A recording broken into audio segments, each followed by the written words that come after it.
Do you guys ever feel like you waste like 5 or 10 seconds a question stuck between picking true or can't tell?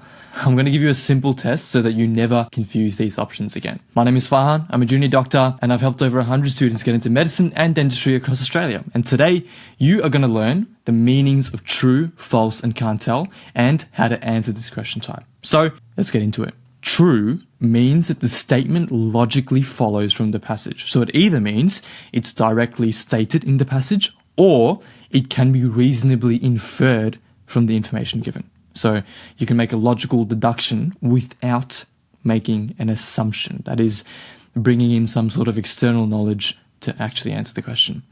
False means that the statement contradicts or is incompatible with the information in the passage. Like it directly contradicts it, right? And can't tell is that the statement requires additional assumptions beyond what is provided in the passage.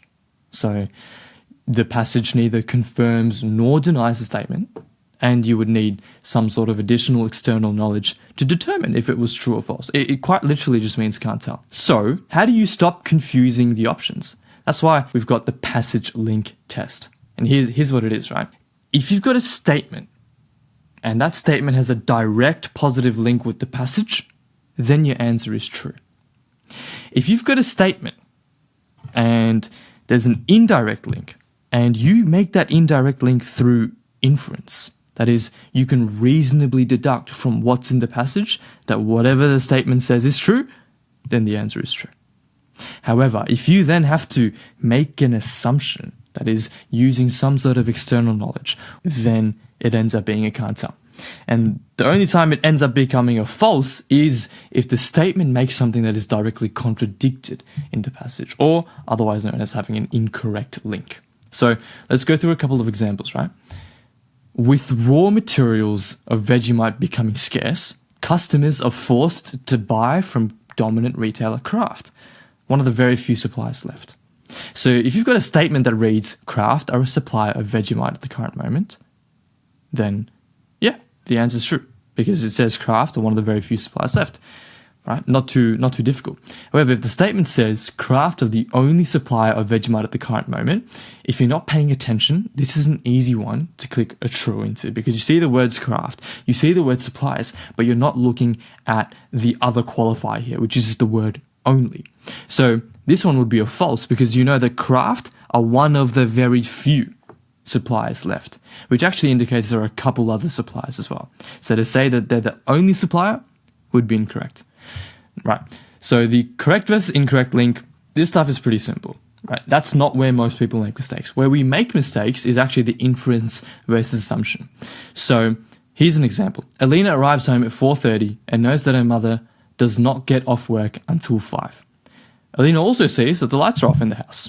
So if the statement reads, Alina's mother is not home, then would this be a true, false, or a can't tell? This one would be a true, because you take whatever the passage says and you take it for what it says. So if it says that her mother does not get off work until 5, it means that if it's currently 4:30, it's not 5 yet, then Alina's mother is not home. So it's a reasonable deduction to make that because Alina's mother does not get home until 5 and the lights are off in the house, that Alina's mother is not home, even though it might not directly say it in the passage. Let's change a couple of words, right? Alina arrives at home at 4:30 and knows that her mother does not usually get off work until 5. Alina also sees that the lights are off in the house. So if the statement then reads, Alina's mother is not home, which one would it be? True, false, or can't tell?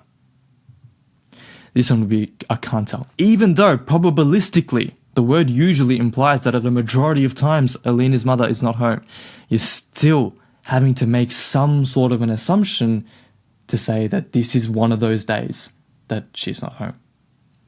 So because you're having to make an assumption to make this verdict, you can't in confidence say it's true. And whatever you can't say in confidence becomes a can't tell. Now here's the main point that I almost want to draw home.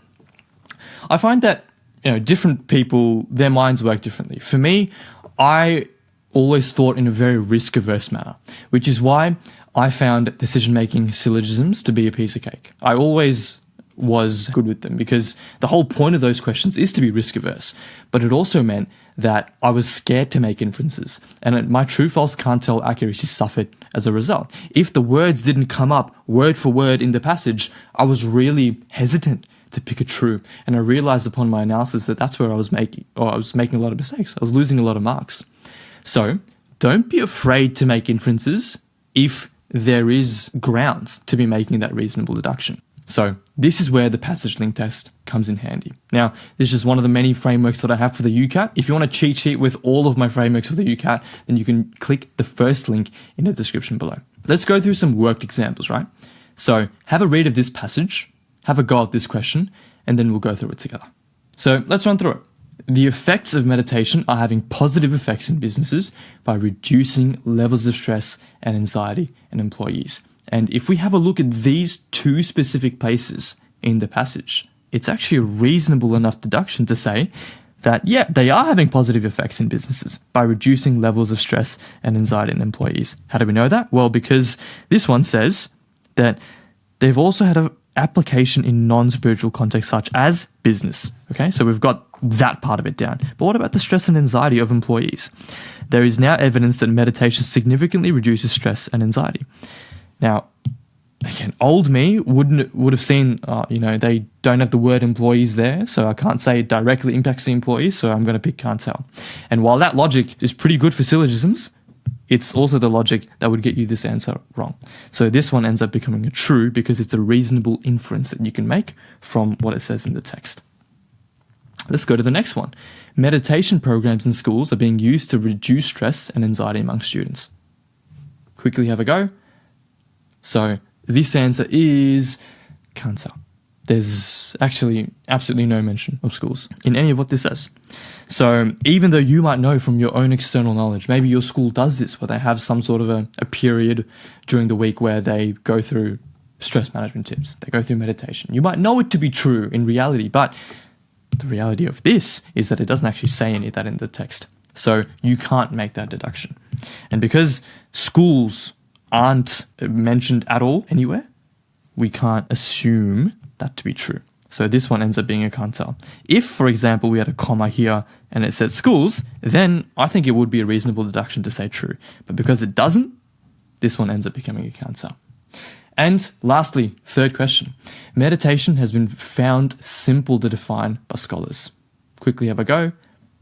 So this one ends up actually becoming false, because we can see from the start of the second paragraph, scholars have found meditation elusive to define, which means it's difficult to define. So to say that it's simple to define quite literally contradicts what is being said in the passage. And therefore, that's the textbook definition of false. And look, this is just a couple of practice questions to go through.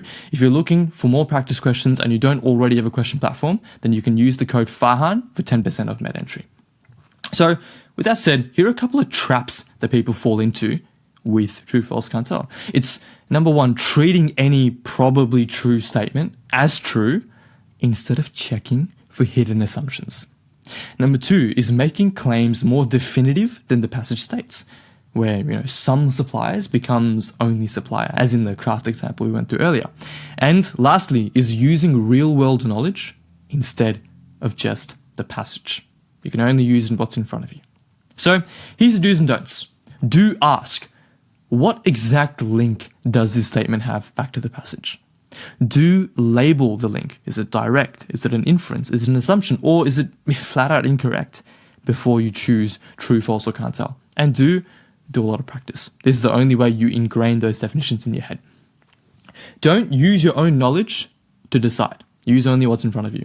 Don't treat usually or often as always or definitely. And also, don't be afraid to make an inference, because that's where you could be leaving marks on the table. So, here's your next steps. For your next 5 verbal reasoning true, false, can't tell passages, I want you to label each link before answering. Direct, indirect via inference, indirect via assumption, or incorrect.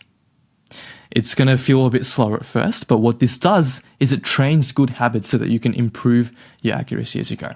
So hopefully this has helped you, and best of luck with your true, false, can't tell questions.